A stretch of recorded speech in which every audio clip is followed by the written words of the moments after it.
my brother. We're going to walk this out together. We're going to change. Brother Nosy, Apache brother, reminds me, as long as this movement is spiritual, we can do it. So let's grab hands with one another. Somebody.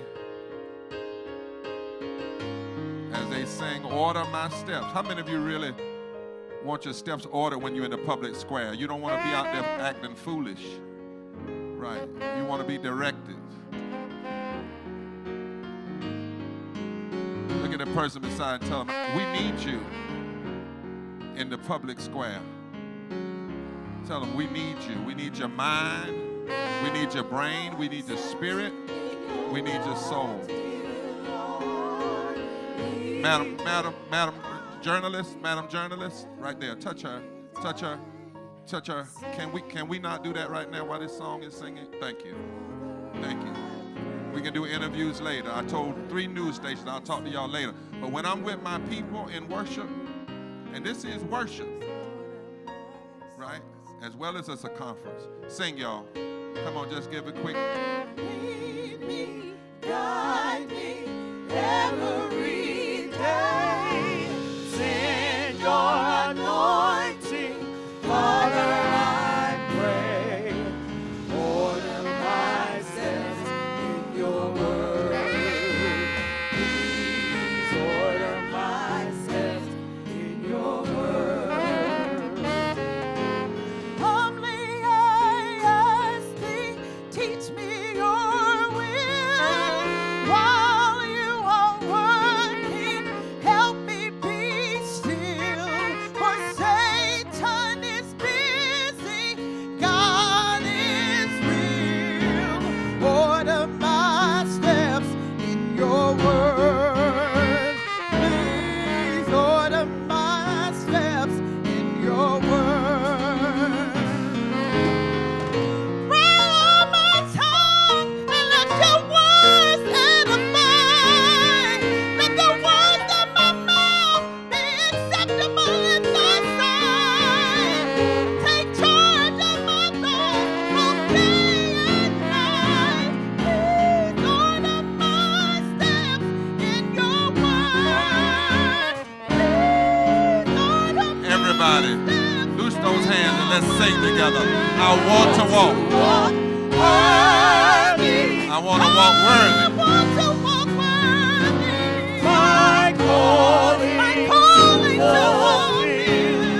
Please order my steps, Lord,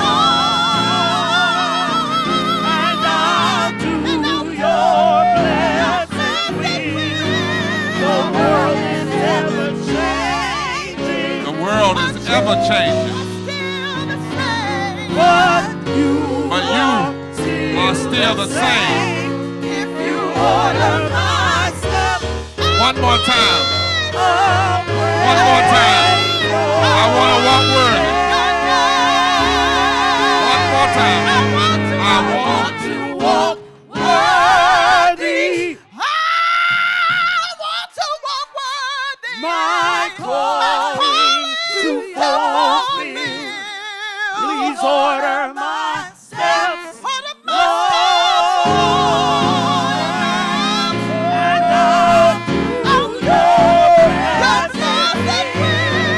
The world is ever changing, but you are still the same. But you are still the same. Thank you. If you order my steps, Thank you. Thank you.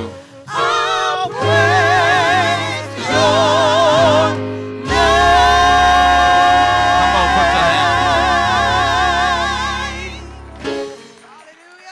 We've got to have a moral revival, of revolution of values. And it takes all of this. While you're standing, Belle, would you play Happy Birthday to me? Happy birthday, happy birthday. Y'all just sing it. I'll tell you why in a minute. Happy birthday to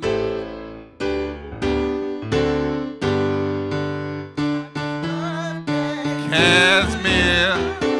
Happy birthday. Kazimir. Happy birthday. Kazimir. Happy birthday to you. Kazimir Brown. She is, you may be seated, the Vice President of Repairs of the Breach, and one powerful sister in her own right. She is really the reason I'm at Yale. To be quite honest, it was Kazimir that really made such a powerful impression on me when I came to do some lecturing. You all may be seated, and told me she was going to work for us, and told me she was going to do a summer intern, and said, I don't know, the money's going to come somehow. And so I've come to honor her and thank God for her. I love her like one of my own daughters. You see my daughter out there. I'm always picking up cheer. Where's Sherelle? Is she back? Yeah. But we thank God for her. But today she is 79 years old. And whatever that she's taken, we want the rest of it. We want the tea. For 79 years old, we thank God. Could all the staff at Repairs of the Breach, past and former and current, stand, all the staff, all the teams at Repairs of the Breach that are in the house? Come on, all over. Yeah. And all of the staff at the center, keep this mic up for me. Keep this mic up for me. Yeah, keep this mic up. Thank you. Now,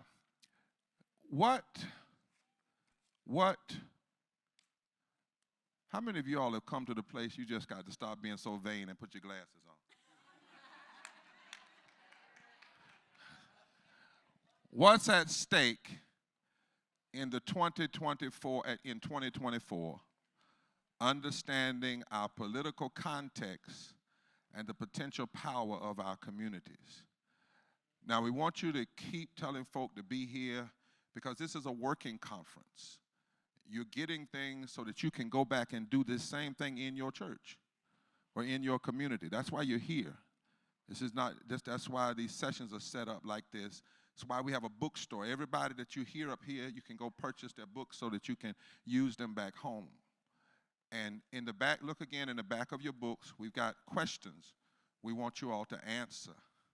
And all the people that you hear, though they may be here only an hour today, they've committed to be a resource to you all.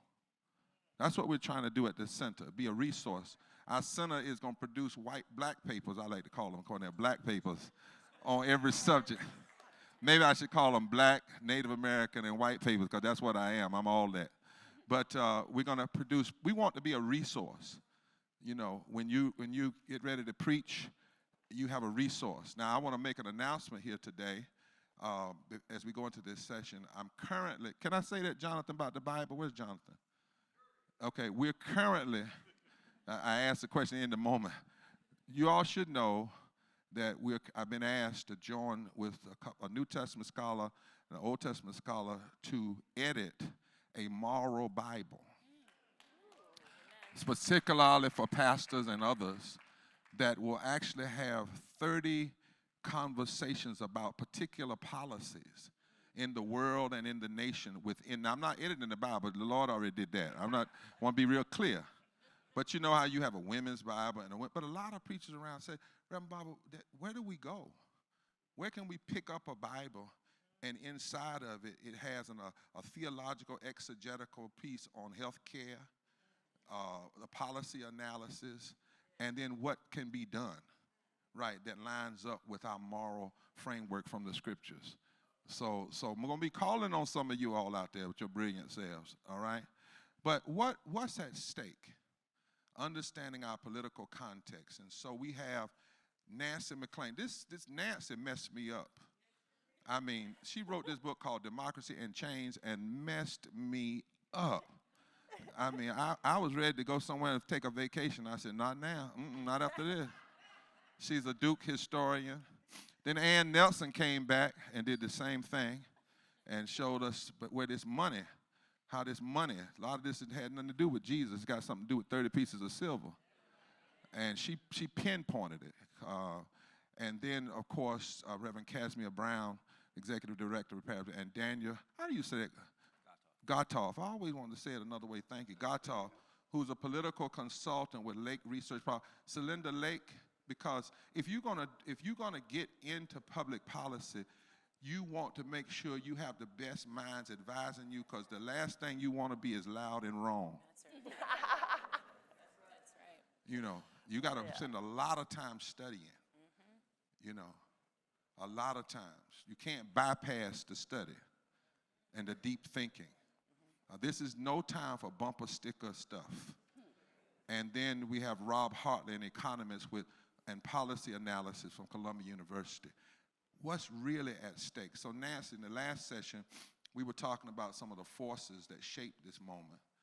But you're a historian, and you've looked closely at the economic arguments that undermine so much of our policy good in the 20th century. Help us understand how history shapes us in this moment, and what you meant when you said democracy in change. Notice she didn't say no democracy. She said it is possible to actually have a democracy in slavery. Talk to us about this moment we're in and what has helped shape it. Would y'all welcome Nancy MacLean from...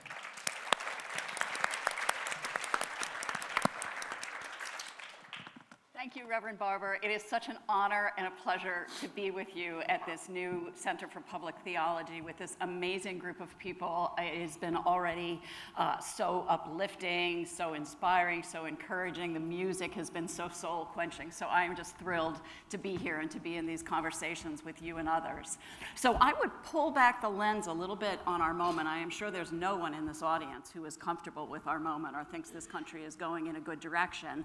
And I would say we look out now and we see a democracy that has slipped halfway down the global scales to the point where we are considered by international authorities an imperiled democracy in the company of Hungary, Slovenia, and Poland, which actually just reclaimed itself. So a little piece of hope there.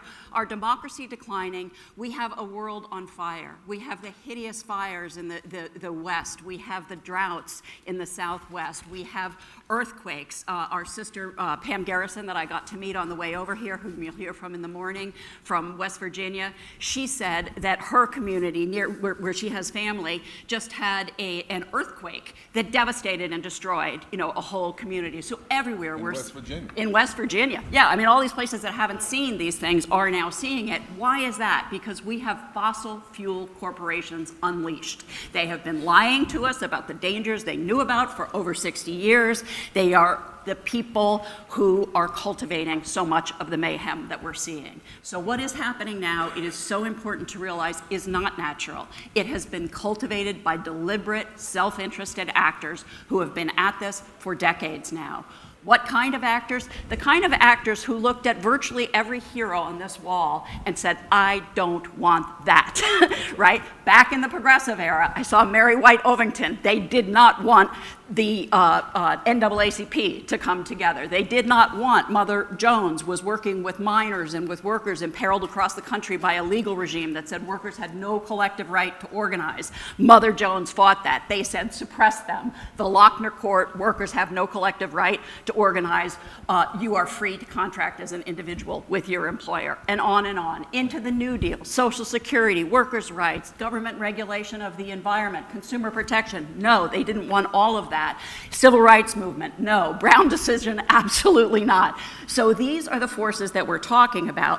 What they did, beginning in the late 1940s and 1950s, that was ingenious, is the businessmen they realized they weren't very effective communicators of their interests. They started funding scholars. They started funding academics. Some of them you will know about, a man named Milton Friedman, the great celebrity free market thinker, who said markets are great, government is wrong. Well, I happened, through the course of looking at the massive resistance to Brown versus Board of Education, on another economist, a man named James McGill Buchanan, went on to become the first U.S. Southerner to win the Nobel Prize in Economic History. What did he get it for? Developing a whole system of thought that didn't just say the market is good, said government is bad. Nancy, you can't trust I want to it. make sure, because I want to make sure I heard what you said. You said they started funding academics? Yes. Yes. Massively, yeah. All the University of Chicago, the University of Virginia, UCLA, these right-wing economic departments were funded by interested donors in organizations that now Charles Koch and his network of donors fund the lineal descendants of. So yes, absolutely, this was funded thought, and I was in their archives, so I know they appealed to businessmen, to fossil fuel companies like Sun Oil, et cetera, et cetera. So this is really, really serious stuff, but they presented themselves as science, and Buchanan in particular said, okay, the market has its flaws. He was from Tennessee, he knew, but government, you can't look to government because government is flawed. These people are only in it for their self-interest. They are only gonna, give out benefits to their friends, et cetera. I don't want to go into too much detail. What I want to say is that they knew these ideas would be the only thing to save their interests and to possibly appeal to others. So they began particularly vehemently in the 1970s to build up an entire infrastructure, not just of these higher education outputs and of the foundations that were funding these efforts, but also of organizations like the Heritage Foundation, like the Cato Institute, like the Federalist Society, later the State Policy Network, all of the groups that are working so hard to inflict this mayhem on us that we're seeing, the voter suppression, the radical, very scientific gerrymandering, the destruction of workers' rights, the anti-environmental measures, the ridiculous tax cuts for corporations and the wealthiest. All of this has been cooked up by these kinds of thinkers and then the operative strategists with which they work. And again, look up here, there's not a single hero on this wall whose work is not being opposed by these organizations and their litigators. So how have they done it? They've done it by first building up that huge apparatus, and of course I'm speaking more simply than I might in class, but they built up that apparatus. They did something else very important. They focused on the courts. Right? They focused on court capture beginning in the 1970s, developing an entirely different way of understanding the Constitution that was against that common good world that was law and economics, and also funding the kind of constitutional interpretation that we're seeing in the Roberts Court, which is the 6-3 majority are all products of that Federalist Society, which these donors so earnestly funded. So that's how they're doing it. They also captured one of our major political parties to bend it to their purposes. And here I am so with Reverend Barber.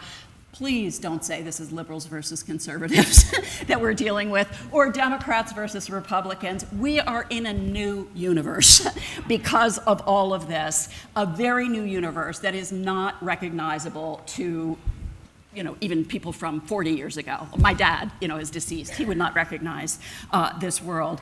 And here I want to say something really interesting, because despite all the hundreds at this point of millions of dollars they have invested, these interested donors, the hundreds of organizations they have created, the scholars and university centers they fund. Charles Koch alone gives almost 300 now and invests in theology, we could say.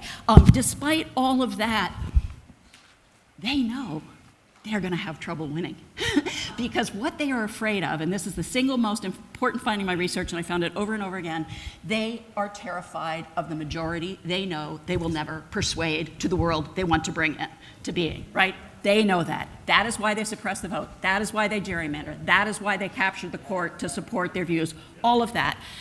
At the end of the day, what we face here is, in their view, the final conflict. If they don't get it in 2024, right, they are scared they will never get it. So this is existential. But before I close, I want to give you a sense, because I haven't named many names, but I want to give you a sense of how these people think. Because you know what? They have an ethical system. They really do, and we need to recognize it. Their ethical system is at odds with the best of every major faith tradition and of everyone in this room. I'm going to prove it to you with a single quote from a man named Michael Grieve. He is a product of this entire network, funded through his schooling, through these kinds of donors, was at the head of the Competitive Enterprise Institute, the Koch corporation defending body. He was at the American Enterprise Institute, weaponizing federalism to drive down standards in the states. He is now rewarded with a position as a professor in the law school, though he has no legal training, at George Mason University, Charles Koch's home terrain, as I write about in my book. Okay, here's what he said when the Affordable Care Act was before the Supreme Court in 2012.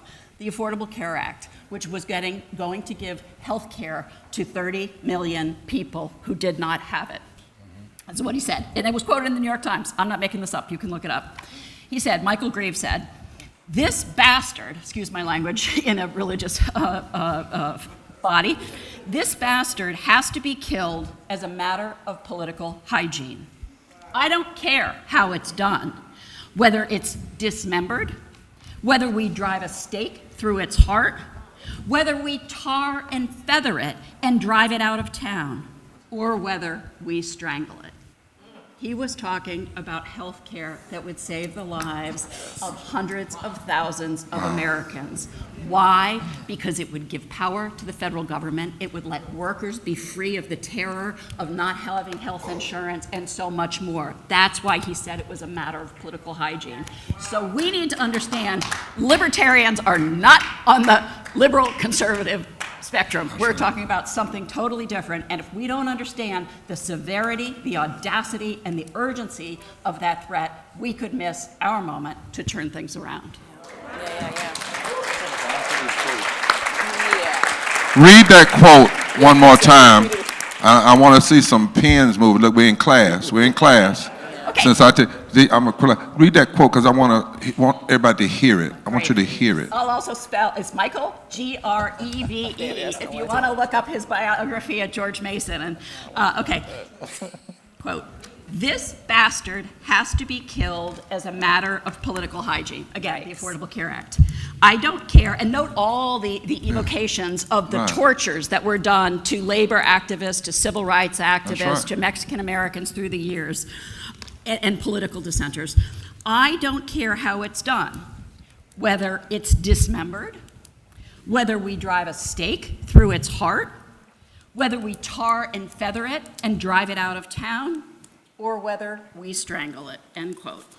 And so it's not even talking about universal health care, just the Affordable Care Act. I want us to ask Nancy before we go to Ann, though. I think the other part of it is they know that if people start connecting their health care to their vote, Yes. their health care to their political activism, well, if they start connecting their living, particularly in a culture where you have 295,000 people dying a year from poverty or the effects of poverty, then that is a different rationale to drive people to the polls. And I think you said that they see 2024 as the last possible opportunity because of the shifting dynamics, the shifting demographics that we'll talk about some in this conference. I'll just give you a nugget. Did you know, as we sit in here right now, that poor and low-wage voters make up 34 to 45% of the electorate in so-called battleground states? Yep. And that there's not a state in this country where if you mobilize 20% of poor and low-wage voters around an agenda, that them unified could not fundamentally shift electoral outcomes. That's where we are now. And we're going to be even greater perspective to come. So what I hear you saying is something that they said in South Africa, which is a part of theological reinterpretation. You know, when you fight an enemy, you cannot let the enemy tell you who the enemy is. Yeah. Or their strength. You have to interpret. You don't go out to fight Goliath and then say Goliath is, I mean, you can be honest, he's 9 foot tall, but you also have to know that the right rock placed at the right place can bring him down. You, in other words, you got to call him what he is. And so what we know in South Africa, they used to say a dying mule kicks the hardest. That sometimes when you see something constantly at you, it's not fighting you because you're weak. That's right. And if we could redevelop how we see ourselves as not being weak, right? As not, oh God, it's just over. You know, there's nothing that can be done. So Nancy, that piece is important for the way that you spell this out.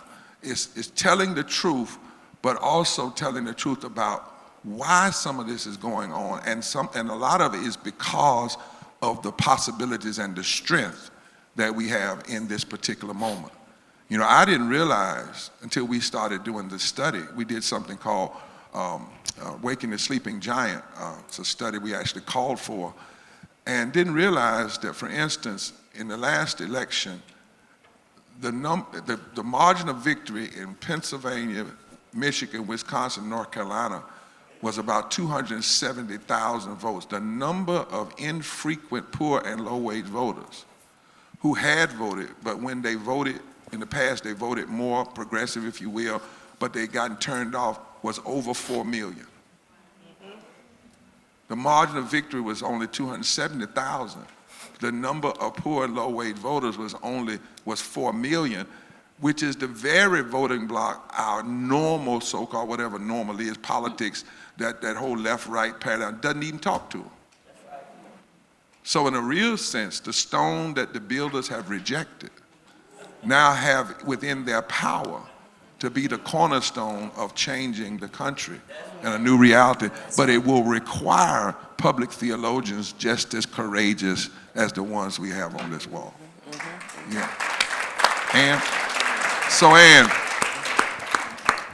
as we come here, you know, your writing as a journalist, and I hope you heard what Nancy said. She said, I went in their archives. In other words, this is not what she got from somebody talking about them. She got it from what they said, their own words, their own archives. But Ann, you're a journalist, and you've written about the shadow network that brings us this Christian nationalism, shadow network, and this attack on the common good. In 2024, help us understand, where did this network come from? What's it doing today? And what we need to be doing in this 2024, in this particular presidential election season. And I think you're going to talk some about, because as she said, not only did they fund the legal and the academics, there was actually a funding of the church. Talk to us, Ann. Would y'all welcome Ann, my dear friend? I want to start by talking about how it might have been. Dietrich Bonhoeffer, who was executed by the Nazis 75 years ago today, studied at Union Theological Seminary in New York City. The church he attended was Abyssinian Baptist Church in Harlem. And when he went back to Germany, he had a suitcase full of the gospel music records he loved. And he listened to those through the whole time that he opposed Hitler and paid for it with his life. So these communities can work together.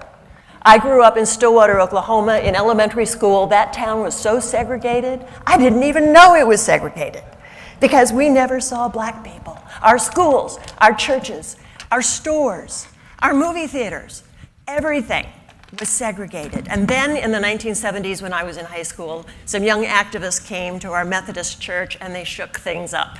They organized something called the Black and White Society, and teenagers sat in a big circle and we talked to each other for the first time. It was a revelation. And then we arranged a choir swap with the African Methodist Episcopal Church in the part of town that was called the Ville, where we weren't supposed to go. And I was received with loving kindness. And it was magic. I came to Yale. I sang 2 blocks from here alongside Reverend William Sloane Coffin, who was another leader in terms of teaching us a moral approach to our political life. So in the 70s, some things started to happen. Stillwater, Oklahoma had a long ways to go, but it was moving in the right direction. Yale had a long ways to go, but it was moving in the right direction. We had the greatest income equality of our lifetimes in the 1970s. Billionaires paid major taxes because they could afford to. Poor people didn't pay major taxes, and they received public education, public health, public services to help them in their lives and to help their children and their families and their communities. Things were not perfect, but they were moving ahead. Then came the backlash. In the 1980s, some of the leaders who had objected to these changes got together. Some of them were people like Jerry Falwell, Southern Baptist background. Southern Baptist denomination was founded in order to defend leaders in the church who owned slaves. That is their history. Jerry Falwell and his counterparts like Pat Robertson, like Bob Jones, had founded what were called segregation academies so they could have schools that didn't have to pay taxes and they didn't have to be integrated. When the government changed that, they got behind a new candidate, Ronald Reagan, and wanted to help him win and start to reverse these changes that had brought so many civil and political rights to all of us in this room. And I want folk to make that note, because oftentimes, you hear what she just said, long before it was anti-LGBTQ. Don't miss that. The root was being anti a society free of racism and racialized policies. Grab that and hold on to that. Because I think it was Pat Robertson's daddy, actually, that came up with the term interposition and nullification, or at least one of his kinfolk or somebody over there in Virginia. Came out of Virginia, I know that. Yeah. Go ahead. So what did they do? They didn't really have the money to take over the government themselves. They didn't really have the means. They had a bunch of fundamentalists and conservative Christians, mostly in the South. So they joined forces with some major oil barons from Oklahoma, Texas, Louisiana. They got behind Ronald Reagan and started the reversal of support for trade unions and fair taxation. They founded something called the Council for National Policy, which I write about in my book, Shadow Network, that brought the big money and the strategists and the media people and the ground soldiers, many of them from the churches. And they had several secret meetings a year, and they were co-founded by Paul Weyrich, who Nymphia Butler had mentioned earlier. And over the last 40 years, they've been working a way to reverse all of the reforms that I was talking about from the 60s and 70s, starting with the Voting Rights Act of 1965 and going way beyond that. How do they do that? Well, in terms of media, they have their own media system. They don't want people to watch legitimate, fact-based journalists. They have religious radio stations that probably are available in most of your states that have people who spew falsehoods and hatred in the name of religion. These radio stations belong... And this is the oil money. The money goes into these organizations. Oil money. There is oil money behind them, but it flows through intermediaries. Yeah. And is all arranged at these secret meetings. So, for example, oil money and Coke money can go into organizations that then fund the Family Research Council and Tony Perkins. And Tony Perkins' organization buys ads on Salem Media with the preachers that run Tony Perkins radio shows that only represent Republican candidates. He has something called Washington Watch, but apparently there are no Democrats in Washington, according to his coverage.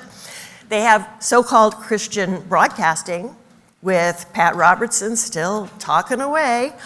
And they also have many, many social media platforms.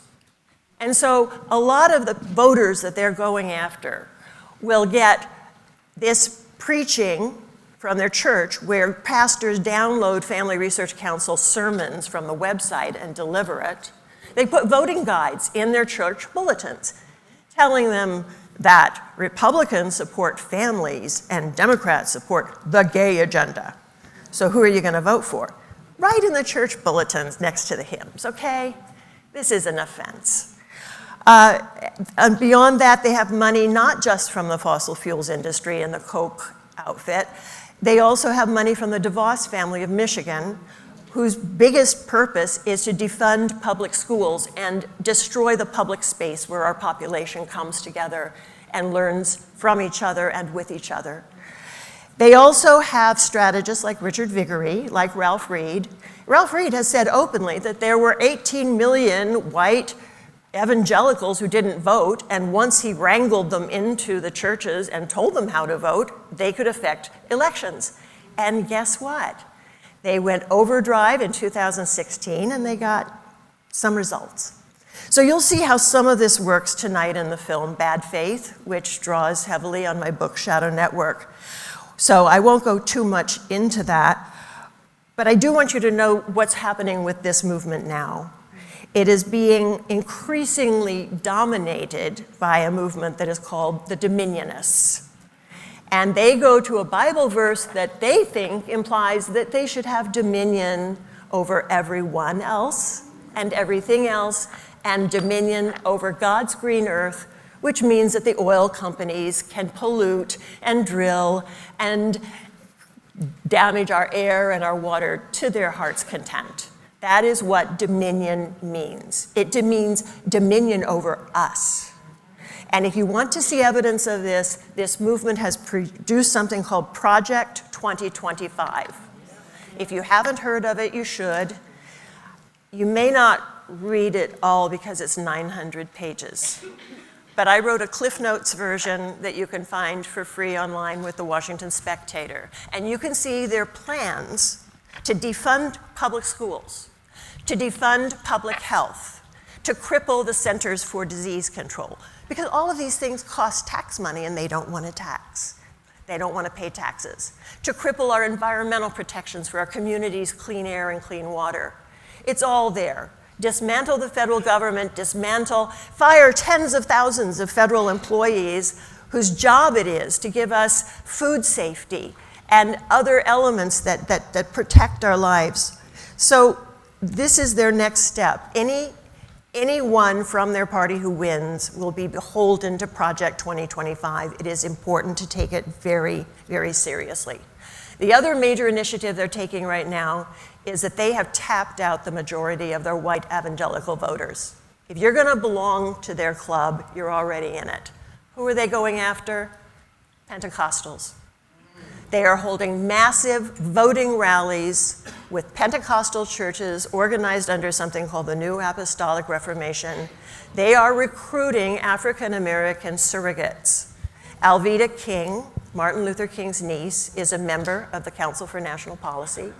Bishop Harry Jackson, whose bishopric is confusing, shall I say, is someone they sent into the Virginia suburbs to help win the elections for Glenn Youngkin in Virginia. So they are saying that there are African American, Hispanic, and immigrant voters that can push them over the edge in 2024, and they are going after them like nobody's business. These rallies are starting next week in Georgia, and in 2 weeks in Arizona, and this summer in Michigan and Wisconsin. What are these? These are swing states. These are swing states, and you get 2,000 people into one of those tents and all of their friends and relations, and you've got a voting block. So what can you do? I'll just name 3 things. Educate yourselves, your friends, your families, your neighbors. Let them know what's going on and that these people are trying to take away our freedoms. Number 2, connect. Talk to the young people who think that it's all politics, it's all the same, it's not the same. As Nancy said, this election is existential. This will define how our children and our grandchildren live in the future.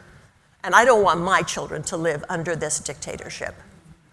And number 3, think about strategies. They're looking at swing states. They're holding their tent revivals in swing states. I'm going back to Oklahoma next week. Oklahoma is not going to affect the election. We know how it's going to vote. But there are 6 or 7 states, some of them with people in this room, who are going to affect it. And the support that we can give to our fellows in those states may be absolutely crucial. Thank you.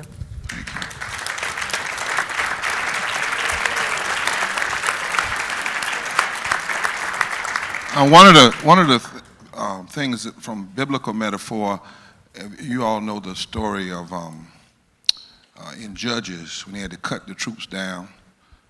Huh? I think you got a yes. Yes, you know that story, right? And what was his name? Cut the stories down. He had to cut the numbers down. Gideon. But one of the things, the strategy, if you notice, even though the numbers were cut, he fought on the entire battlefield. One of the things I think we have to say today is we can't just follow even the normal, the political conversation that says only these states matter. We have to fight everywhere. You know, we have to push everywhere and in those states. And the reason being because one of the ways in which we have turned this country over is that certain forces, certain political forces, have written off the South. Well, if you write off from Maryland to Texas, that's 170 plus electoral votes. If you just let folk have it and just write it off, you give somebody a 170-point edge in a presidential race without them having to fight for it, which means they only need about 99 or 100 from the other 30 plus states. And that's, you got to fight on the air, in the air, in the land, and the sea. You got to battle everywhere, right? It's so important. And you said something about that, and I think Kevin Cruz's book, where he talks about the purchasing of the American pulpit. Have you all ever read that? You ought to read the purchasing, One Nation Under God. We ought to note that because he talks about even further back, when right after the New Deal, how they afraid these forces were of the social gospel movement. And they did a poll and found out that the business people didn't have any moral standing because they had run the country in the ground through the Great Depression. So they asked the question, who does still have moral standing? The church. And they hired a Congregationalist preacher out of California. Had a meeting, I think, at the Waldorf Astoria, and he told them, if you give me so much money, I can purchase pulpits around this country. And inside of about 10 years had purchased some 19,000 pulpits, created this sermon competition, some of the stuff we're seeing today. The point we're trying to make here is if we're going to engage in public theology, it is important that we know what we're about, not so that we get depressed. But anybody in here ever been in a debate team? Yeah, I was taught when I studied the debates that you have to know your opponent's argument better than them. You know, one of the things that happened to me in seminary was Dr. William Turner, to help us understand how pervasive racism is in this culture. And he wanted us to understand something that I later coined and talked about. If you want to think about racism and slavery, you really have the underpinnings of bad biology. That is, people's skin color determines their brain size. Sick sociology, that some people can be around you, but somebody has to be over and somebody has to be under. Political pathology, where every political decision has to be determined by how you keep the racism in place. Evil economics, that the end justifies the means, and as long as it makes money, it doesn't matter who it oppresses or who it puts down. But the last part of that was heretical ontology, and that is that God intended it to be like this. But part of the way I got to that was he made us who were black in the room preach pro-slavery sermons. Now, and I said the same thing, but I learned, he literally in his class, he assigned those of us who were black pro-slavery sermons that came out of the stacks at Harvard and Yale and Duke, and we had to learn them and memorize them and study them and then deliver them in class. But he wanted us to understand, because the more you understand your adversary, the more you understand their weaknesses as well. We can't take this stuff as a joke. There's nothing joking here. Lee Atwater said this in an interview. You start out in 1954 by saying nigger, nigger, nigger if you want to win in the South. By 1968, you can't say nigger because it'll hurt you, so you say stuff like force busing, states' rights, and then you get very abstract and you talk about cutting taxes. You change your entire language to cutting taxes. And all these things you're talking about sound totally economic, but the byproduct of them is black people get hurt worse than whites. Poor whites get hurt, and you pit people against one another, and you win in the division. Yeah. Now, we've heard from Nancy, we've heard from Ann. But Rob, before the last presidential election, we asked you to run some numbers on poor and low-income voters. And we've just heard about this economic history, this money, this inequality, these investments. But tell us what you have found as a statistician, as a scholar, about the numbers. And poor folks vote, and low-wage folks vote, and why it matters, and what could really be happening if we engage this public theology very seriously. Thank you, and I also just want to say how much I appreciate this opportunity to be here with all of you. So when we ran this study, the New York Times had a headline, "Study finds poor people still don't vote." We had a conversation with this reporter, and we were talking about the question of, do politicians not speak to lower income populations' issues and interests because they don't vote? Or are they not voting because no one is speaking to their interest and their issues? So one thing that the study found is that there are actually some strong similarities between how lower income and higher income folks vote. For one, yes, we know that lower income voters show up to the polls with less frequency than higher income. But the trends are very similar over time. When there's bigger increases in voting among the higher income, the lower income voters are increasing as well. When they feel like things matter, when they feel invested, they're also responding. It's not just that they have low participation rates and they're just flat and there's no movement. They respond just as much as higher income voters respond when there's an interesting election to them. So that was one of the things. Also, by the way, there's no difference in mail-in voting. Mail-in voting has been increasing over time. It's gone from like 10% to 20% and higher, almost a quarter as of like 2018. But the trends are almost the exact same for lower and higher income. So another similarity is that 1/4 of those who didn't vote said it was because they didn't feel like they connected with the candidates, the campaign issues, that it wouldn't matter. And that was the exact same whether they were lower income or higher income. So there's a lot of commonality there about they will vote, they want to be interested, they want someone talking to them. But one of the big reasons that people aren't voting is because of that, not connecting. By the way, there's a study with Laley and Nagler that says that they also find lower income voters may perceive less policy differentiation between candidates. So that's a big opportunity for organizing, is making the issues clear, making the stories clear, making sure people are educated and mobilized and understand the stakes. But that same study also found that places where low-income voters are more active in the polls, when they're showing up, there's higher welfare benefits, there's higher grants. So the voting does matter. Now, so there are also some differences in why folks don't vote. The lower income population is more likely to say that they didn't vote because of illness or disability. Also transportation issues. Like those are more of a factor for the lower income population, and we know that, like we recognize that. But also there are certain places where surveys just fail us. We only have so many options and everyone can just pick their top option. They can't pick all of the above, and it's harder to identify systemic structural inequities about voting. So we know that voter suppression exists.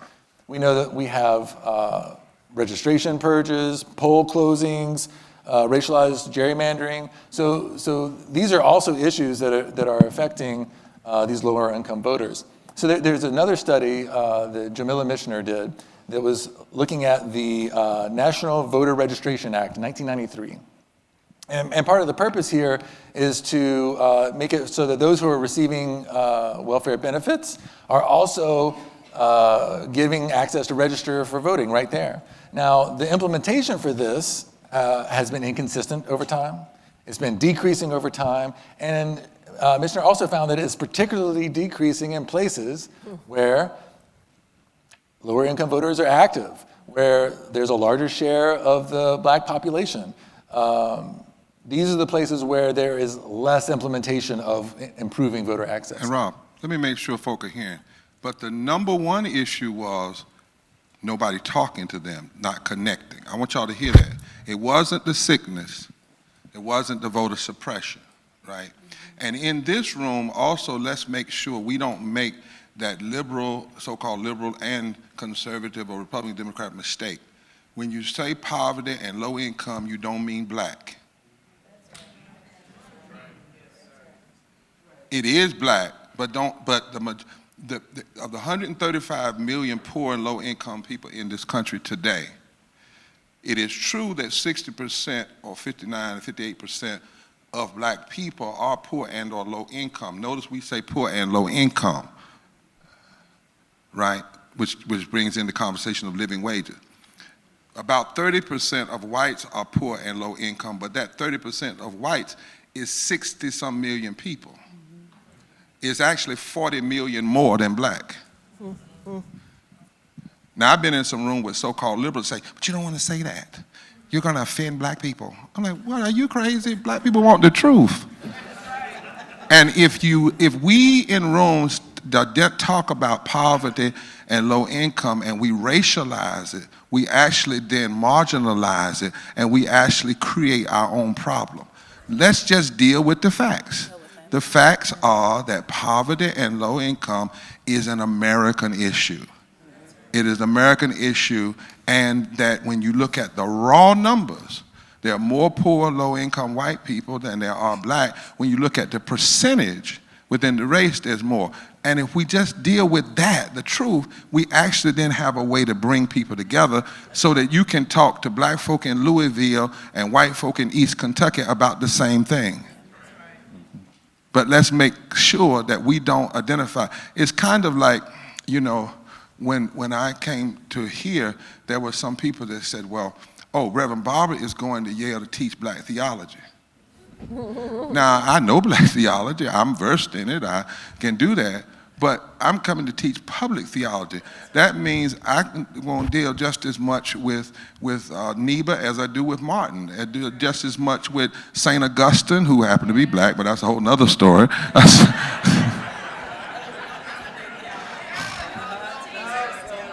You know, as I do Thomas Aquinas or you know, other scholars.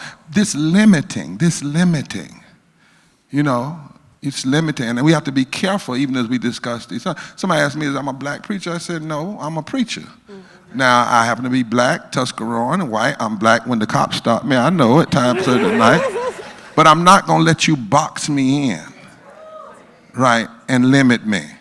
Because public theology has to care about the entire public, right, the entire public. And that's what these numbers are showing. Press us some on these numbers, what you found.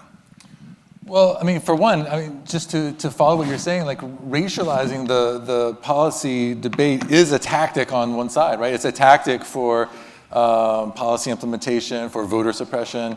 But on the flip side of that, to the report that we did, we had a foreword to the report written by my friend and colleague, Shailene Gupta-Barnes, that focused on this story in Kentucky. And I'm going to come back to the national numbers in just a second, but in Kentucky is where I studied economics. Andy Beshear there won by less than a percentage of the voting margin. So razor thin margins there. And a lot of the story was about the organizing that had been long happening in Kentucky, and particularly in some of these really lower income, predominantly white, predominantly Republican counties that were really attaching to this message of access to health care, of things that matter for their lives. And so when Beshear won the election for governor, his quote was, elections don't have to be about the right versus the left. It should be about right versus wrong. But you know where he got that from? Well, that's the point, is that right. it's from the campaign. Well, not just the campaign. It's because even when people in the campaign, this is what Shailene didn't put in her report, told me not to go to East Kentucky. I said, they're going to hurt you. I said, my granddaddy was in East Kentucky. and in West Virginia as a coal miner. And we have to go to East Kentucky. And did you know that the song that Black Lives Matter sings, "Which side are you on, my brother? Which side are you on?" was written by a woman from East Kentucky. When she stood up to the coal miners and the oligarchs in the coal mines, it was a white woman who sung that song as they came to arrest her husband.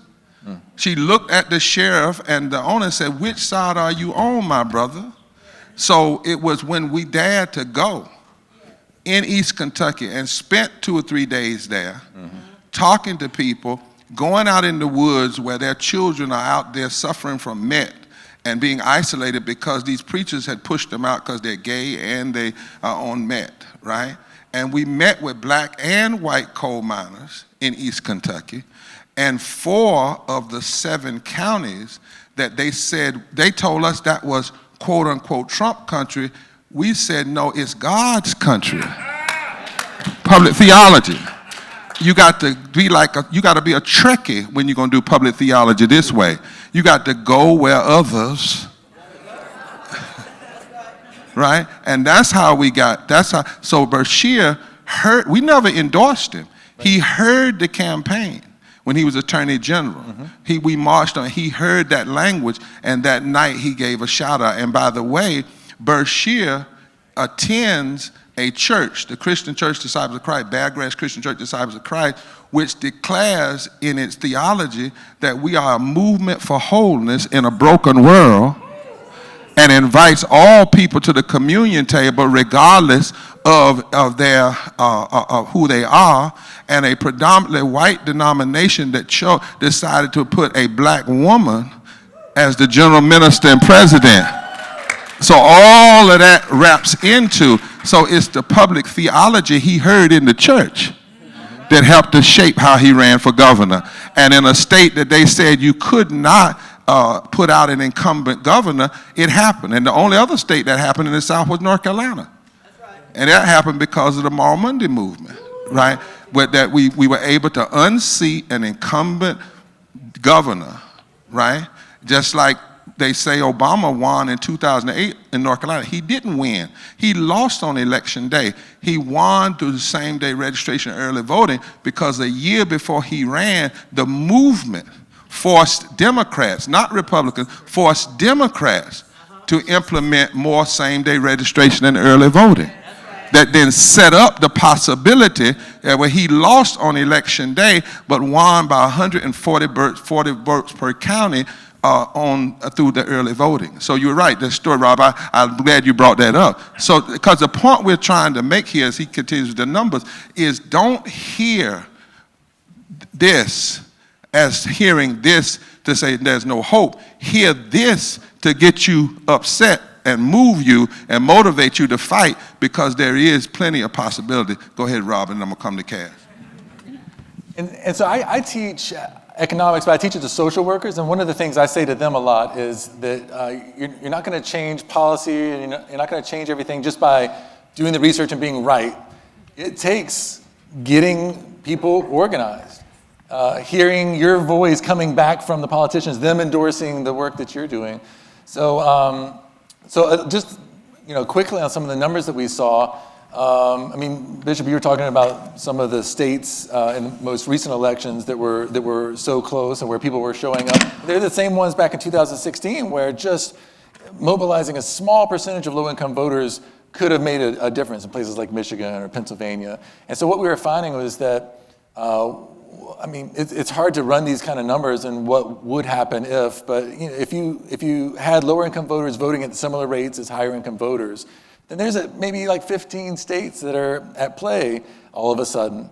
And not even with, we know that low income voters might not necessarily all vote the same way, but just assuming like some average of like 71% of them going against what had already happened in that state. I think it was like 10 states could have gone from red to blue, and some 5 could have gone from blue to red. But those are states where if you're talking to people about the things they care about and their issues, there's a potential there. Did you say 15 states? Potentially 15 could be in play. And these are places that you might not, I mean, I'm from Georgia is where I grew up. And I mean, these are places where growing up, you don't think about these places as being in play. And we don't hear this. You know, you don't hear, for instance, that of voters that make $50,000 and less, they voted, the majority of them, 50-some%, voted for a more progressive public policy. But I want you to hear what Rob found out through the data, that if you're not talking to them and about policies that matter, you're not going to move them. But on the flip side, if we are, and we force a different kind of conversation, we really don't know what state is red or blue. Or we don't know, red, blue, green, what we don't know, because we've never really seen an all-out movement to mobilize and organize the most powerful voting bloc that's untapped in this country, which are poor and low-wealth voters. And we heard this morning, if anybody ought to be engaged in mobilizing the least of these, it's those of us who claim this allegiance to public theology as Christians. Anything else, Rob? I mean, so you ask, so I'll say one more thing as almost more of a personal point, but sometimes in economics, like an introductory economics class, I've heard people talk about voting before, where economists don't believe, in a strict economic sense, that voting really pays off. There's a cost to voting. You're taking time. You may be going away from a job and risking like something, or it costs you something, but it costs you something to go vote. And economists typically think, what's the marginal benefit I'm going to get from voting? My vote probably doesn't matter at all unless it comes down to a tie and my vote's the one that counts. But I don't believe in that at all. And there's one thing that economists, I think, miss in this picture, is that we don't really have a framework for thinking about power and movement and voice. And so when I vote, personally, it's part of me saying, like, it doesn't matter what state that I'm living in. Part of the reason why I vote is because I want to say, I don't consent to this, or this is the hope that I have. So I'm bringing my voice, and I appreciate being a part of a movement that lifts up everyone's voices. Yeah. Didn't economics at one time, it was a study of moral philosophy? There were philosophers. Right, and then it moved. We got mathematical. Right, well, you know, you can't have slavery and then talk about in economics being about moral philosophy. But, I mean, just think about that, y'all. There was a time when economics was taught under the framework of moral philosophy. Think about that. Now, Kaz, on your birthday, you are in the middle of, right now, helping to put together a massive program of the Poor People's Campaign with the goal to reach 15 million poor and low wage. I want y'all to keep hearing that, not just for poor and low wage, infrequent voters. And here's a formula for it. Write these numbers down. 35 times 9 times 45 times 7,000. Or excuse me, times 200. Times 200. If you were to mobilize in 35 states and you got 200 people in each state, just 200. Remember, in some states you have as high as 10, 12 million poor and low wage workers. You got 200 people in 35 states. If you say the District of Columbia, say 36 states. 200 people who agreed to use technology and the old way of walking the turf to contact 45 people a day, 6 days a week, for 9 weeks. You can touch 17 million voters.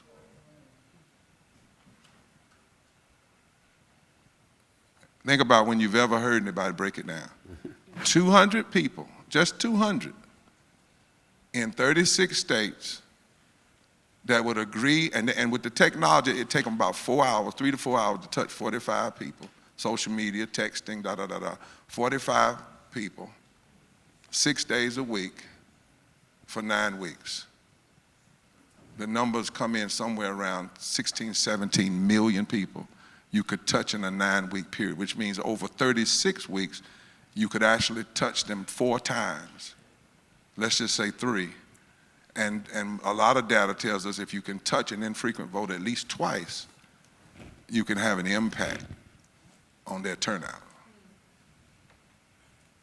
That's what talk, Kaz, about what you're doing, what the campaign is doing, and why, what's happening, and why it can make a difference, and why you have a sense of urgency about doing this. Absolutely. I also want to take an opportunity to say thank you, and then for those who might not be familiar with the Poor People's Campaign, a national call for moral revival, this picks up the work of the 1968 Poor People's Campaign, which really called for the revolution of values in America. So this is it was launched in 2018. This is a moral fusion movement, and Bishop can give you a lot of history about the power and potency of what moral fusion movements have done across generations and eras. And so we are a moral fusion movement that lifts up poor and low-income people, the voices and the faces of this country. We heard statistics saying there's 140 million in 2019. We saw it drop down a little bit during the pandemic because we actually got policy support. And then now it's creeping back up because all that policy support has been snatched back. So the numbers are growing up. It's not 38 million, it's 130 plus million poor and low-income people in this country. And so we are yes, go ahead. And one thing I want you to know, repairers of the breach Yes. that's connected to the center, because when I came to them, I said, I got to be like the surgeons at Yale. Mm-hmm.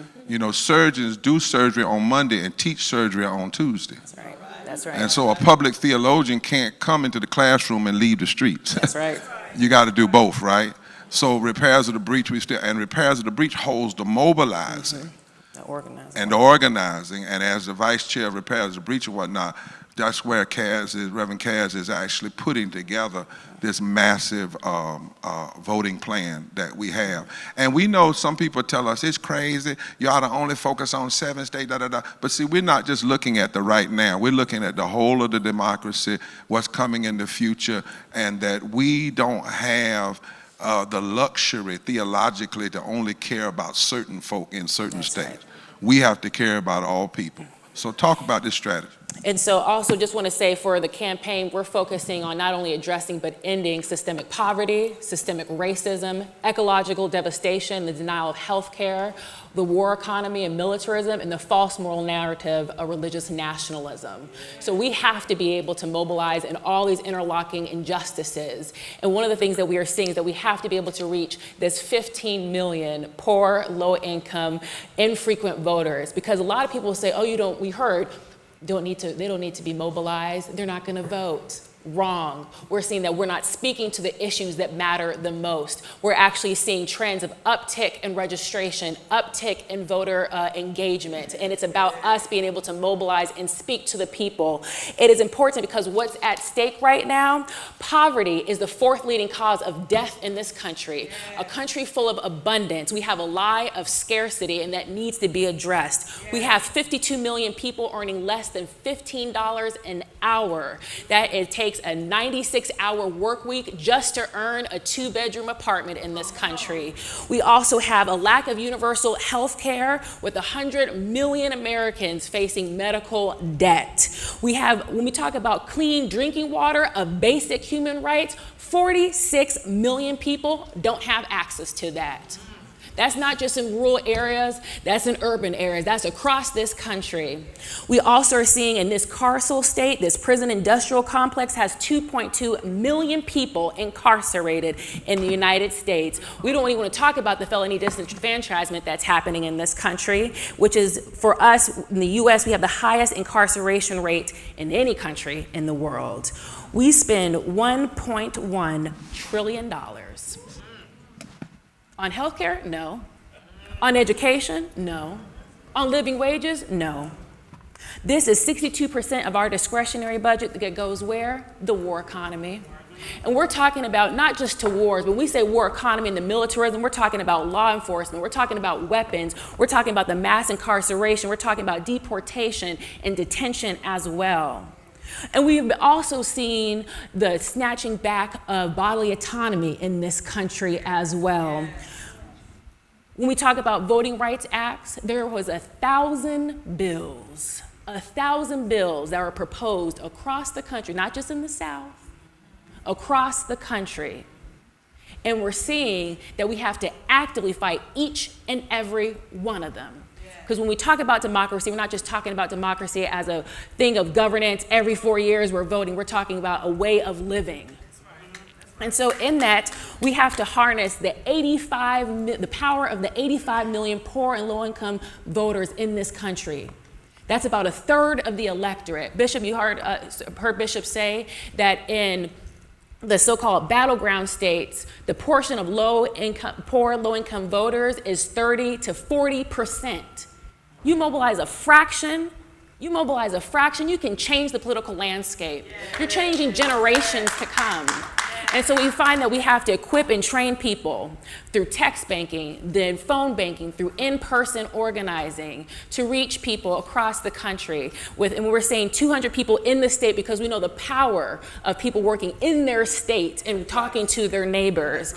And I have to make sure that everybody knows how to join this movement. So you can take out your phones right now, and those watching this later on, and text MORAL, MORAL, to 38542. That's MORAL, MORAL, to 38542, and join the movement. You can go on Poor People's Campaign. You can go poorpeoplescampaign.org. Go to the Take Action tab. Find your state coordinating committee. We're over in 30 states plus the Washington, D.C. Find a coordinating committee. Get involved. And if you're clergy in this house, join our prophetic council. No matter what denomination, religious background, join a prophetic council, because these are the prophetic voices in the public square. And you can find out more information there. And if you're in person, go into Reverend Dr. Hannah Broom over there for our National Director of Religious Affairs and Repairs of the Breach, and then also myself as a resource. So join the movement. We need you now. So this is serious work. You know, we got a whole group of young folk, young adults that are mobilizing in this way. And think about this. We mobilize these 200 folk and teach them these tactics.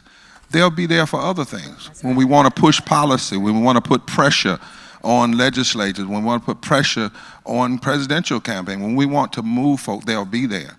But it's again, I want to go back to the scriptures teach us that causing a giant to fall is not how many rocks you have, it's the placement. It's how well you place the rock. I mean, think about that. Who said anywhere, just give me 200 people and give us the tools. And we can work 6 days a week, 4 hours a day, and touch 17 million people. That should give us in this room, because when you look at the film, I don't know if it's in bad faith or maybe in bad faith, they actually said, give us 30,000 people. That's all. When they started this foolishness that we're dealing with, they just said, give us 30,000 people. And we'll wreak havoc. You know, well, if 30,000 in the hands of that which is unrighteous can be powerful, you know, what can 3,000 or 10,000 or 30,000 be in the hand of those who are committed to righteousness and justice? And public theology can't just analyze policy. We have to also develop mechanisms and ways and strategy to impact who is in fact being put in place to make policy. And poor and low-wage folk and moral religious leaders and advocates have more agency than we and you will not hear this on the news. Nobody's going to talk about it. You have to learn how to do something that my daddy told me when first church I went to. He said, son, that particular church, you're going to have to learn how to preach without an amen. And said, you might get one after you've been there 2 or 3 years. But you're going to just have to know how to go in that pulpit and preach without an amen. And in this work that we're talking about, you're not going to hear them talk. We try all the time to get on these different news stations. They don't have that model. They're looking at wealthy and what do they call it, the suburban vote and all of this stuff, and they're missing this what Rob studied. But we can't miss it. That's what we have to, our added value that we bring to the public square. Daniel, you're an expert on elections. And you've analyzed data and strategies and post-election, post-mortems. What's the potential of this effort in 2024? And by the way, the states that she's talking about, what Rob's study taught us was, in every state where the margin of victory was 3% or less, poor and low-wage voters represented 30 to plus 40% of the electorate. And in the only other state where it was different was in Texas, where the margin of victory wasn't but 5%. Write this down. These margins of victory, like Michigan was 10,000 votes.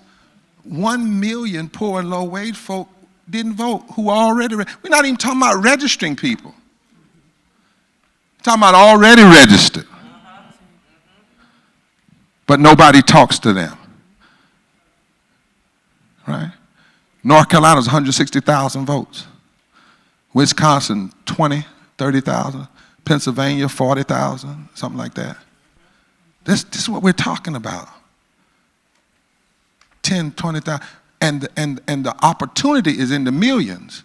Yes. The margin is in the thousands. Celinda Lake says anybody who's not paying attention to this is only interested in political suicide. So Daniel, talk to us. How could this change our conversations? And what's possible? What is really possible by doing this? Thank you, Bishop. Excuse me. So I think, first of all, I mean, so many of the conversations that we're having in this room just are not happening in the corridors of power, and there's just a lot of effort being put forth to make sure that those conversations are not happening. So I think you have to first acknowledge some of the challenges, which others have talked about. There's just a political class that is not interested in talking about these issues, not interested in engaging this discourse, not interested in doing the sorts of things to help materially the sorts of people we're talking about. On top of that, there is a media that is very much singing from the same prayer book and gives very little, if any, time to these issues. Would rather debate the ACA as much good as it did, but essentially a heritage club healthcare plan, then talk about universal healthcare, single-payer healthcare.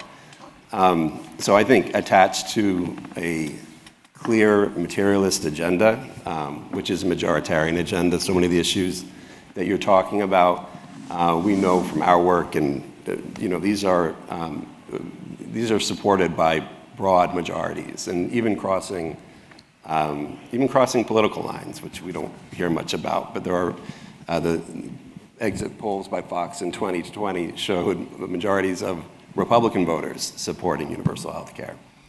60% in Mississippi now. There you go. Mississippi is in play, but it's in play based on issues, not just based on personality. And there's also, yes, and I think at the same time that we've seen record levels of participation in presidential elections and midterm elections, there is just undeniable cynicism out there, especially with younger voters. I mean, how many times can you be told to vote harder? And show up and then see your issues just kind of pushed off to the side. And as you said, there's a lot of voters out there who are not perceiving policy differences between the two major parties. And when you have neither party really talking about living wage, talking about health care as a right, talking about an end to the militarism that eats up all our budget and creates this lie of forced scarcity, it's hard to blame them. That said, I think out of that is an enormous opportunity to engage these voters who are desperate for some way to channel their frustration, which can be a major motivator, much more so than fear, their frustration and their hopes. So I think it have and we've seen, even on certain issues just in the past few weeks, congressional districts that, in Alabama, that nobody was paying attention to these races, and they flipped on some of the issues that we're talking about because leaders had the strength to engage them. I think one thing that we need to be really careful of is just having the fortitude not to be sheep-herded, honestly, and co-opted, and to really treat this agenda as a single-issue agenda, and that's like a naughty word in so much of Washington, D.C. and in the media. The donors who are, really controlling this process are absolutely single-issue voters. So, and the politicians understand that. So much of this is about really understanding and seizing our agency and not giving it over. I think it can have an enormous impact what success means, especially in the context of an upcoming presidential campaign, I think is probably another discussion. But making the leaders understand that they have to be accountable to voters or they won't show up for them.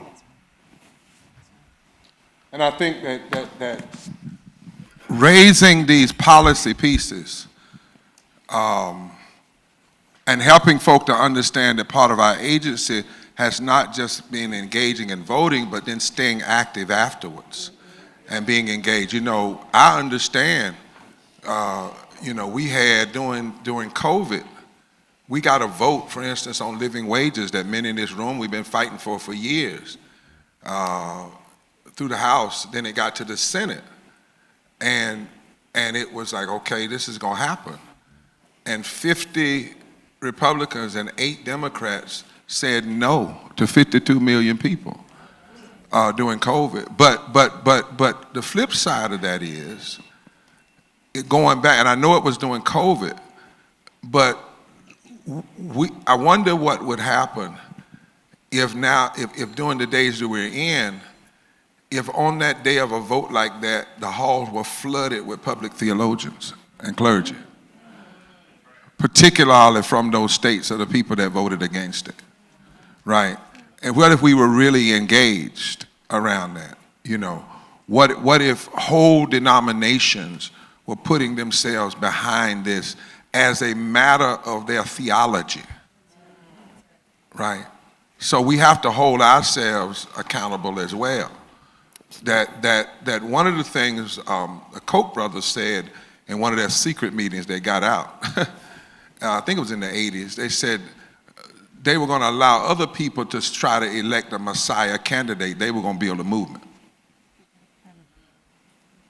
They were going to build a movement, and not a movement of a party, but a movement around deep principles. The point of this is, though, to show us that we cannot believe the lies that religious nationalists and these other folk want us to think, that somehow they are all powerful. They don't even have the money to do what they're doing without they get the oil money. You just have to hear that. And so that what you have to understand is how many of these folk are being propped up. Mm-hmm. And I'm glad that you reported today what is being attempted in, quote, Black Pentecostal circles. We need to hear that report. And then we need to challenge that, that's going out here. Because you can't have people coming into the community and they say Jesus 3 times and everybody's saying amen so loud we forget the next thing they say. And that is, I'm against your health care, I'm against your living wage. We got to listen to what else they say, right? Nancy, last 2 questions for you all. What is the moral vision of democracy from our Constitution and our Declaration of Independence? And from your perspective, how does Christian nationalism, and watch this, neoliberalism too, contradict that vision. See, you know, the Pope recently said that trickle-down economics and neoliberalism both are bad, right? But what's this vision, and how do the Christian nationalism and neoliberalism contradict that, and why we must hold firm to how somebody said the Constitution was written by flawed human beings, that somehow the finger of God got in some of the pen or some of the ink or some of the quill. I mean, even the fact that they wrote into our Constitution the possibility of amending it is an admission that they knew they were wrong. Right. Right. The finger of God got at the end of the quill. Because if it hadn't got the end of the quill, they wouldn't have written in amendments. They wouldn't have written in how you could change it. That's right. That's right. Right. The very fact that that's there says that somehow flawed men at that time did something, but it wasn't all they're doing. Mm-hmm. What is that vision? I know it's flawed, but what is that vision?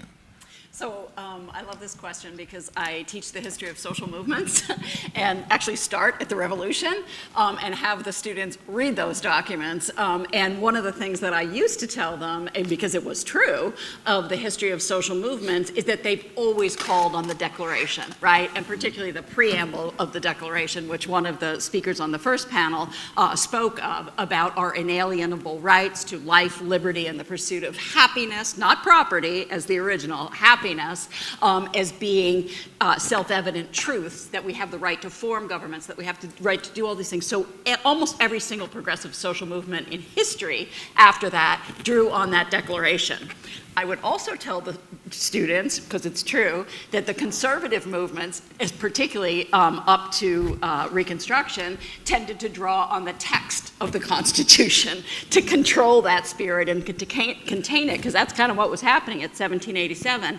But I've since learned to think differently about the Constitution by the dean of Berkeley's law school, Edmund Chemerinsky, who is fantastic on all these legal issues. He wrote a book, I believe it's called For the People, and he said what we need is a new system of litigation, a new way of seeing our legal future that builds on the mission statement of the Constitution, the preamble, which maybe you have right here, but the preamble is the amazing first paragraph, just like the amazing first paragraph of the Declaration, because the later Declaration has, suppress slave revolts, take away land from the Indians, etc. But the mission statements of both of those were where the hand of God was in the quill. And they describe free people, sentient people, people who can come together, people who have inalienable rights, people who have dreams that they want to act on, and governments should be the enablers of their coming together to do that work of self-government. And as the preamble of the Constitution says, and it was invoked earlier, the Constitution talks about providing for the general welfare, for domestic tranquility, for all of these common purposes of the people, and that's why we have a Constitution and a government. And the Bill of Rights was the First Amendment, right? Mm-hmm. For people who said, no, we don't want a Constitution that doesn't give us rights. It wasn't guns? It was a people's victory to give us the amendments. You mean the First Amendment wasn't about guns? Anyway, these documents are incredible resources, and we should never let them go. And I know, as a student of then Reverend, now Bishop Barber, in the Moral Monday movement, you never let that happen, right? The North Carolina Constitution was a great resource for defending public education, for all the other good things that we have to do. So I see those as being incredibly important, and never let the other side claim that they speak for them, because they are in daily, sometimes, violation of those preambles, of those mission statements. So how many of you brought your Constitution with you? And brought your Bible? And really, we were serious about this. If you're going to enter the public square, you must call people to account on what they swear to uphold. In the center, we call it this moral quadrilateral, borrowing that from the Methodists, where you take the best of the moral traditions from the Constitution and the Declaration of Independence, like establishing justice, providing for the common defense, promoting the general welfare, that it is the duty of the people when there has been a long train of abuses.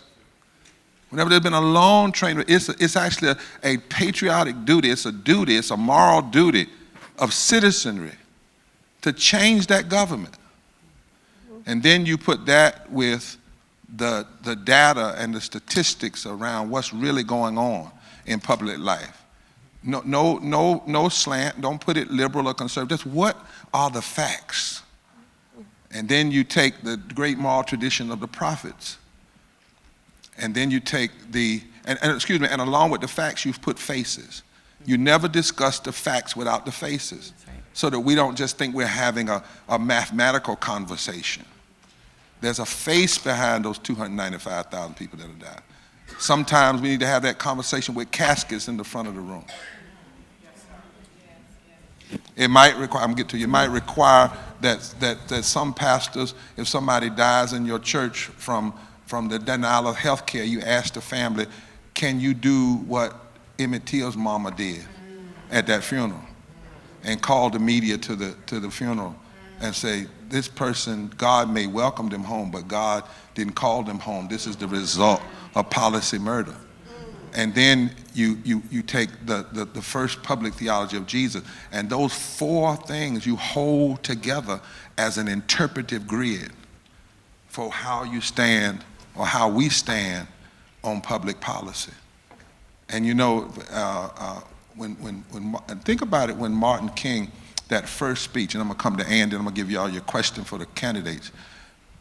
He says, listen how he frames what Nancy's talking about, how you use it. And we are not wrong. If we're wrong in what we're doing, the Supreme Court of this nation is wrong. That's right. If we're wrong in what we're doing, the Constitution of the United States is wrong. If we're wrong, God Almighty is wrong. If we're wrong, Jesus of Nazareth was merely a utopian dreamer that never came down to earth. If we're wrong, then justice is a lie, love has no meaning, and we are determined here in Montgomery to work and fight. Now that's just one example. But you don't let the extremists take the Constitution and take the Declaration of Independence and wave it around. When they say they want to have a constitutional discussion, you say, bring it on, baby. Bring it on in the public square.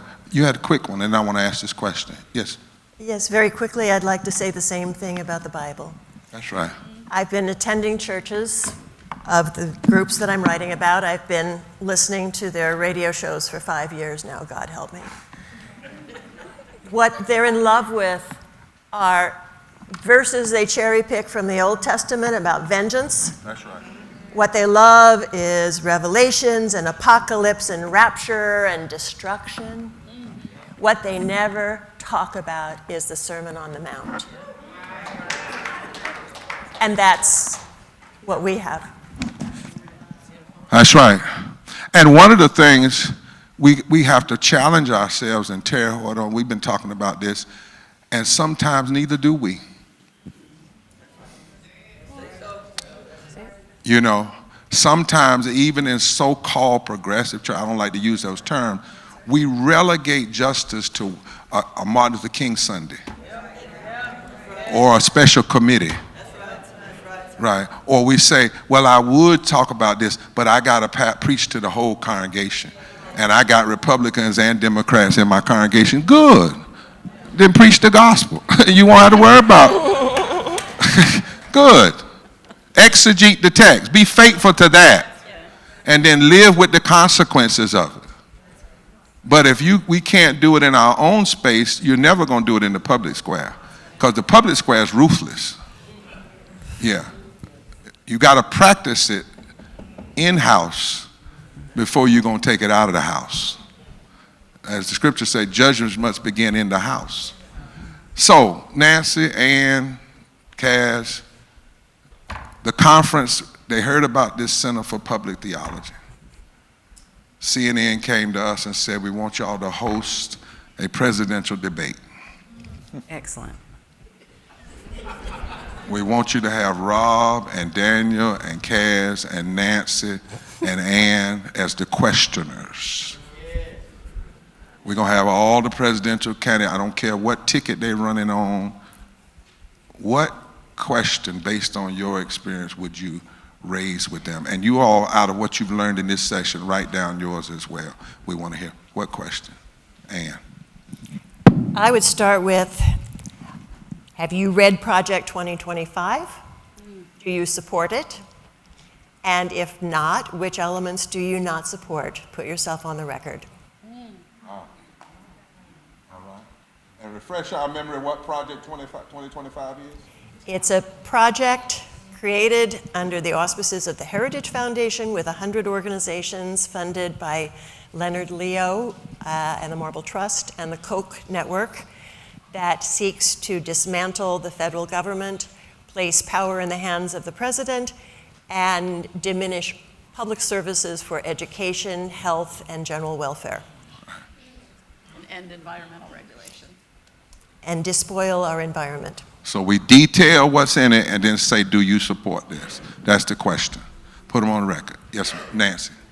I'm going to go a different way. I'm going to go to the arts. I've been thinking about with this conference, Langston Hughes, the great poet, and his beautiful poem, Let America Be America Again. And he has a refrain in it where he says, let America, and he knows Langston Hughes as a black poet writing about the history of slavery and Native Americans, workers, etc. He understands what a complicated mixed history, and he says, let America be America again.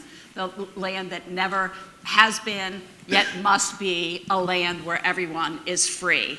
And I would ask those candidates, what are they going to do to make sure everyone is free and America can be what America must be, and particularly what will they do for the 130 plus million Americans who are living in poverty, who are experiencing such strain and insecurity and crisis in our time. Wow. All right. When I think about the question, I would think about a moral vision question. Our moral foundations in this country. Social psychologists talk about having a moral intuition, making a decision before you actually have moral reasoning.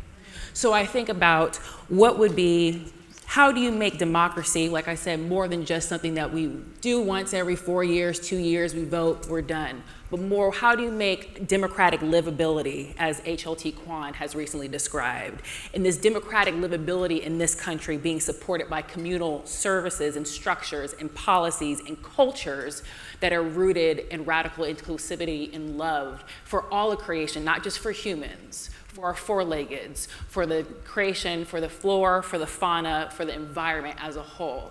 How do you make this a democratic livability for all of creation? Livability for all creations. Rob? With our latest poverty numbers for the supplemental poverty measure, 135 million Americans have less than twice the poverty line. This group looks more like those below the poverty line than they do above. They are more likely to fall back under the poverty line in the next couple of years. Do you know how many of our children this applies to? It's about half. 48% of our children are in these low-income families. So tell me about your family policies. We had the expansion to the child tax credit, basically a child allowance during the pandemic, and my colleagues at the Center on Poverty and Social Policy at Columbia University showed that it drastically cut poverty for this group. It was a big success. Along with some colleagues, I've been a part of some research that has looked at the benefit cost. For every dollar we spend on a child allowance, society benefits 9. The long-run benefits, the long-run future earnings of these kids, the health and longevity of these kids, we know, it's not a secret, we know that there's great returns to investing in children, so tell me about your family policies.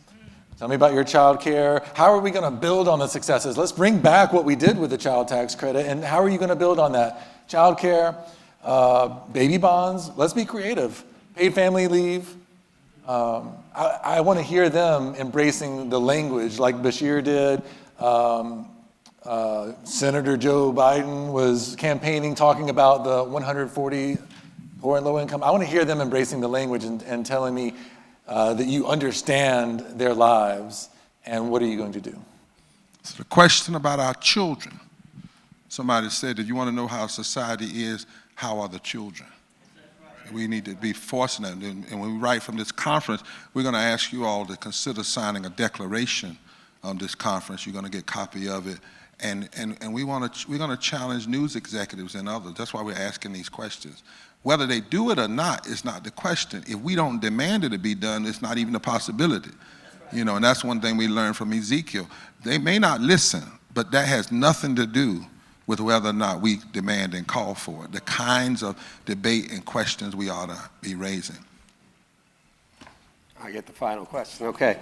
Along similar dimensions, I would probably ask, will you commit to addressing the fact that there are a record number of billionaires alongside a double-digit jump in homelessness, trillions spent on wars, as you said, hundreds of thousands of people dying every year, not just from war, but lack of health care, from pollution.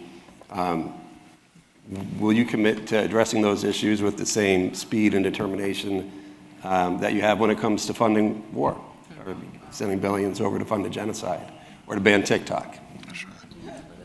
And what you heard is that none of these have anybody said it were liberal questions or conservative questions. Our debate system is failing us because we allow people to run for office and we don't even ask them the questions just about the facts. These are just facts. This is what it is. Now, if you want to debate and say it's not, but then debate, then say that and prove it.